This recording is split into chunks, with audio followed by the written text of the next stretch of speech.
As I look back over my life and I think things over, I can truly say that I've been blessed. I've got a testimony.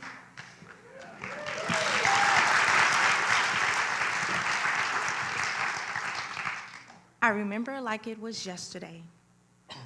I was sitting on the side of the bathtub with my head down. My husband walks into the bathroom and says, "What are you doing?" I looked at him confused, thinking, "Are you serious? Didn't we just not leave the same place together?" But I'm getting ahead of myself. As I look back over my life, I've always been a busy bee. Some call it ministries of helps and services. I call it extreme volunteer syndrome. I was the Booster Club president, secretary, web designer, praise dance leader, Bible study teacher, and a youth leader. You name it, I was it. I've always been that person who helps when there's a need that needs to be met. My body seemed fine with it until I began to feel burned out, brain fog, and joint pain. I went to see my rheumatologist, Dr. Randy. She told me she would get to the bottom of my issues by running every test possible until she found the answer. I told her that would be okay as long as my insurance covered it. When I went back to the doctor to get my lab results, Dr. Randy, she went through everything before she finally mumbled the words, multiple myeloma. I was numb. My next visit was to an oncologist who would confirm that I had multiple myeloma. It is a blood disease, a cancer of the plasma cells. She assured me that I could fight the disease, cancer. I thought about my dad who died from lung cancer, my senior year of high school. He missed all of my events as I grew into adulthood. I thought about my kids and my unfinished business in my life. I hadn't even lived long. My daughter was starting her freshman year of college. My son was in his senior year of high school, and my daughter was going to be graduating from the 8th grade. I said, "Lord, please, don't let this happen to me." Remember my story sitting on the side of the tub. It was right after this appointment with the oncologist. As soon as I got home, I headed straight upstairs, sit on the side of the tub.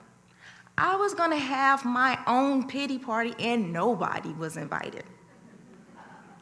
My husband comes in and asks me, "What are you doing? What's wrong?" And I go and I say, "Were you not just there in the doctor's office?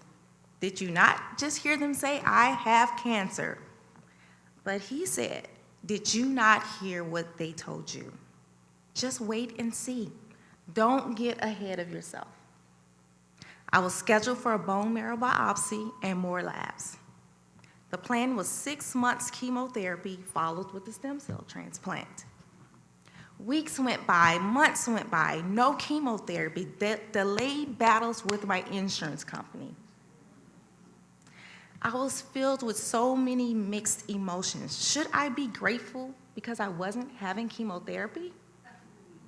Or should I panic because I still have cancer? So I retreated to my bathroom again. Yep, it's my hiding place. And again, my husband found me.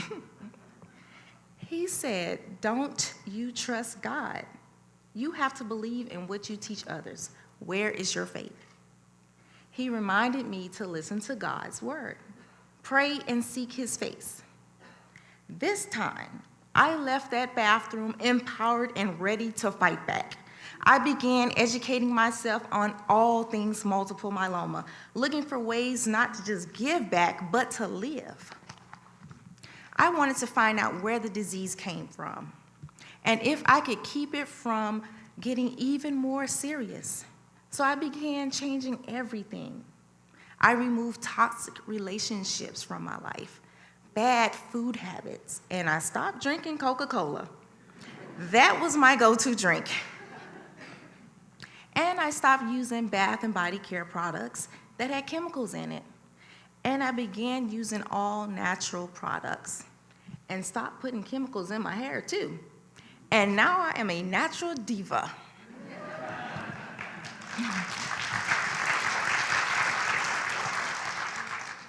And then I revisited a passion of mine, and that was making my own bath and body care products.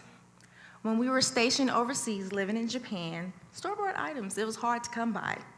So I created Kim's Heavenly Scents and Gifts to Go. I made things from the heart, put them in a basket, and I was known as the basket lady. When we returned to the States, I kind of tabled my soap making. But one day after that diagnosis, my husband and I, we were at a farmer's market. We ran across a lady selling soap. That was it. That was my unfinished business, and that would be my second act. I began pulling everything out of the garage and whipping up products again, from soaps to lotions to scrubs to bath salts and shower gels. I realized what I was putting in and on my body was critical to my wellness, and that was true for others too.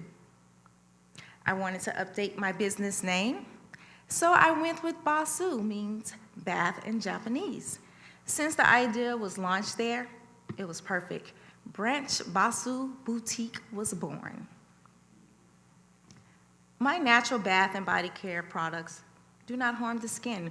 We maintain the integrity of our ingredients by keeping chemicals off people's skin.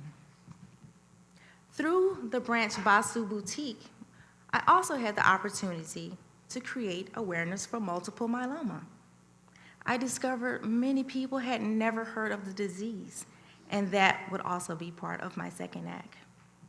I partnered with the Bill Young Department of Defense Salute to Life Bone Marrow Program.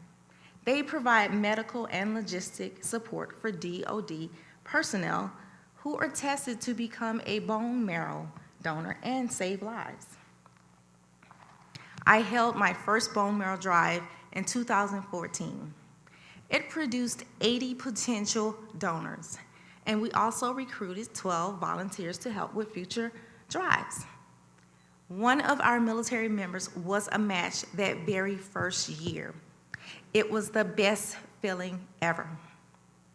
I've held a bone marrow drive every year since, bringing our total to 150 potential donors and 20 volunteers to support the cause.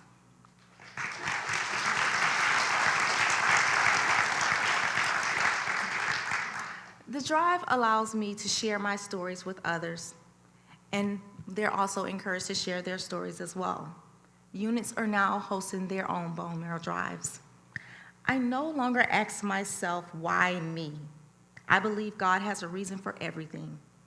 I will never understand it, but I'm truly grateful that He chose me to step into these wonderful second acts.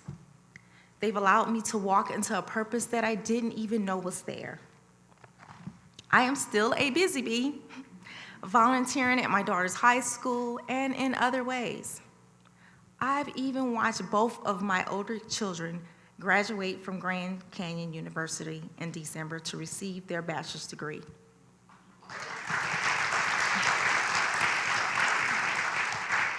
And I'm pursuing my doctoral degree in marriage and family counseling. We can never let cancer steal our joy. We must find our passion and use our faith to keep us going. One of my favorite quotes is by ESPN anchor Stuart Scott. You beat cancer by how you live, why you live, and in the manner in which you live. And I'm living well.